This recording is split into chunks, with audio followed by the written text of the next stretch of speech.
We said we would speak about ecumenism tonight. Ecumenism is false unity. Jesus prayed for unity. That unity is on the basis of truth. It's on the basis of a family relationship. And the eternal destiny of souls hangs in the balance.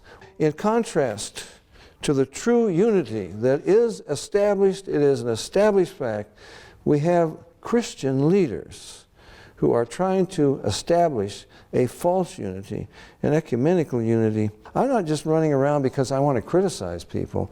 I have a concern for souls. There is a false gospel. There is a false hope.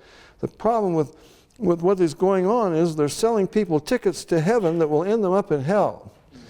And we've got to rescue as many as we possibly can.